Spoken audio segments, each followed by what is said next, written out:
everybody's weakness when it comes to me is my size and my speed. It really is. It works against, I'm an underdog versus everybody, and I wouldn't have it any other way.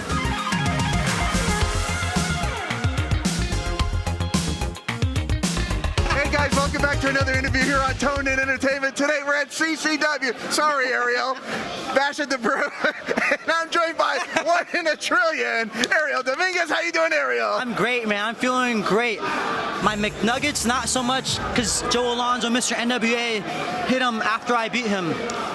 But we'll get to him later, another time, because this week and Friday, Kissimmee, my hometown, I'm winning a championship and I'm bringing it home. What you got going on this Friday in Kissimmee that we should know about? I'm wrestling Jake St. Patrick for the World Cruiserweight Championship. Mr. St. Patrick. They say it's always St. Patrick's Day. Not Friday. Now, you've had quite a few title shots, and you've come up just a little bit short every time. Oh, short, I get it. No, that wasn't a pun. No. I promise it wasn't a pun. I would have said that to Cha-Cha Charlie as well, too. But you haven't come up on the winning side of things just yet, but you're saying this Friday, CCW, Kissimmee, Jake St. Patrick. Yes, this one is different. I know I've had plenty of matches for the championship. And like you said, I came up short. But something always happened. I always cheated. Or, just something stupid happened.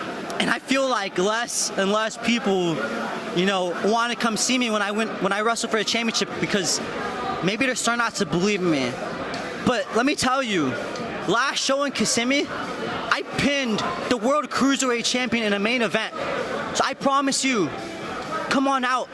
Because if I have y'all by my side, we're bringing that belt home. I promise you. It's time. I've been training. February will be 6 years. Not one title. This will be my first one. Let's do it. I'm ready.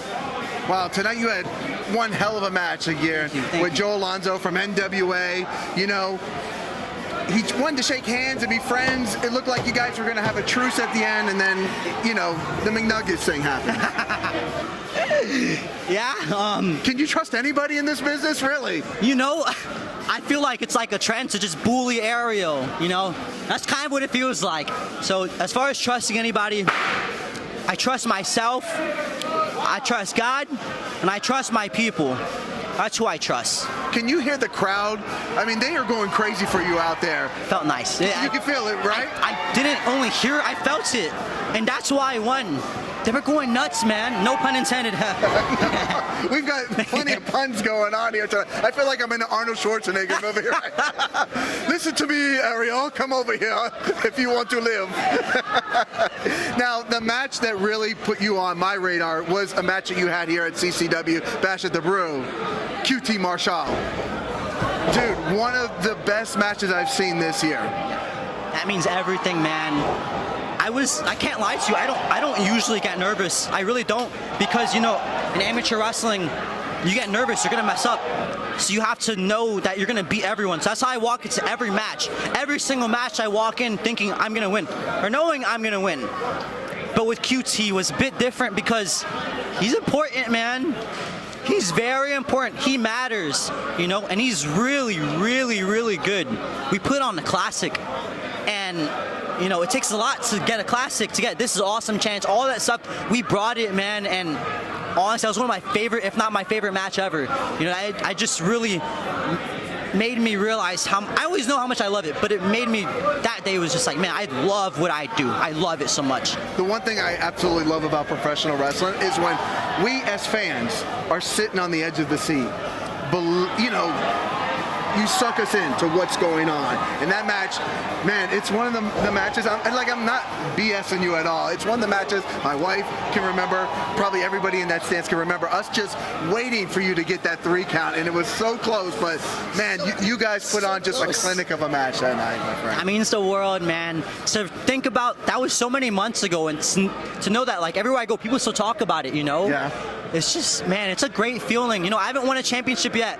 I won Friday, but I haven't yet. But that, even in defeat, I felt like I won a championship. I felt like I did more than winning a championship, That was like, I'll remember that forever. I was going to say, some of the biggest matches ever don't revolve a title belt, right? That we could talk about down in history. If I can make the crowd feel, if I can make them really believe in me, to beat someone like that, That's what it's all about. Now, can we talk a little bit about your amateur wrestling background and how you transitioned from amateur wrestling? Because you have a bunch of pictures on Instagram of you doing your amateur wrestling to where you are here in 2023. As 2023, it's hot up in here, and I've had a beer here at Bash in the Brew. But how you've transitioned from amateur wrestler to professional wrestler? It was a big difference, honestly, because in amateur wrestling, you are only focused on your opponent. It's not that you don't care about the crowd, but here, like, if you want to be on TV, if you want the fans to cheer for you, which I want them to cheer for me, you know, because I get a buzz, I get like this feeling that they bring out of me, and it helps me win. So like, I get that out of them, and you could do that here. You can't do that really in amateur wrestling. The other really big transition was, you know, which I love, was amateur wrestling. It goes by weight class. So I wrestled everyone. Like, I would dominate. I was like, you know, I was state and national champion, you know. But this is different because I'm wrestling people way out of my weight class, and I love it. I didn't like that I was just beating everybody. Amateur wrestling, not to, you know, I wasn't cocky at all. You know what I'm saying? Like, I just really believed in myself. But this is different. This is extremely challenging. This is the toughest thing I've ever done. I'm wrestling giants, and I'm slaying them. So that was the main transition, and I love it. I wouldn't change this for anything in the world. In your 6-year career, what do you think is the biggest lesson you've learned from yourself from day one you went to train to where you are right now? That my height is actually to my advantage. Okay, so how is your height to the? Because a lot of, like, let's be honest, a lot of people come out. You know, I'm not the tallest guy in the world. You are shorter than me. So when you wrestle on somebody tall like Domino or, you know, Agony or some of these big guys, how do you use that to your advantage? You ever seen Tom and Jerry? Tall Man? I have not seen Tall Man Jerry. No. Uh-oh. You need to watch that, man. So Tom and Jerry, it's about the cat and the mouse. Jerry, yes. Yeah, the cat and the mouse. I think you said Tall Man Jerry. Yes, Tom. Of course, the classic cartoon. Yes. Tom and Jerry. Okay. That's what I compare it to. That's like my style. I use my speed. I use my wisdom. I use my faith. I use my heart. And I just believe in myself. If I went out there, you know, not, you know, scared, nervous, I wouldn't be winning, you know. But since I believe in myself, before the match I study a lot. I study my opponents, I see their weaknesses, see what they're strong at. I avoid that, and I target their weakness. And everybody's weakness, when it comes to me, is my size and my speed. It really is. It works since I'm an underdog versus everybody, and I wouldn't have it any other way. Like, I'm gonna let people in on a little secret, I hope you don't mind, but that you do your preparation, you're not BSing people, because we've talked about doing interviews, and you said, please, can we do it at the end of the night, because I am in the zone before the match. 100. And for me, you know, you don't want to be distracted before the match. And you said, can we please do this after, because I have to be in the right mind frame to do that. So he's not BSing me, and that's why we're here, sweaty and crazy after my the life. show, right? Yes, Now, what's in the future for Ariel Dominguez? Well, if we're talking the near future, this Friday, pretty sure that World Cruiserweight title is definitely in my future. I mean, I am a big fan of Jake St. Patrick. You know, he's a good dude. Yeah, no, 100, good dude. yeah. But woo! Very great wrestler. That's going to be some match. Oh yeah, I'm excited. Oh. Excited, I'm hyped. I'm ready. Is there anything else we should know about Ariel Dominguez before you make your drive? I know you got quite a drive to do. That's what people don't understand. How much work you guys, did you drive down today? I did. So a 4-hour drive down, you have to wrestle, be here for 4 or 5 hours. I brought someone else as well, a referee. Okay. From Impact.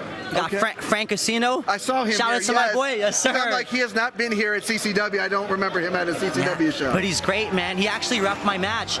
There was no favorites. I didn't win because of him. I promise. You can watch it yourself. There's no fast count, I think. No.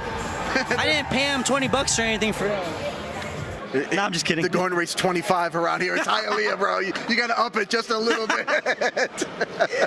Yeah, man, but with picking him up, it's 5 hours. But it's so worth it, man. I wouldn't trade this for anything in the world. It's all so worth it.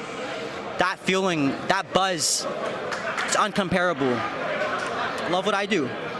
And we love what you do as well, too. So is there anything else we should know about Ariel Dominguez before we let you go, my friend? Follow me on Instagram at Ariel Dominguez with 3 Z's.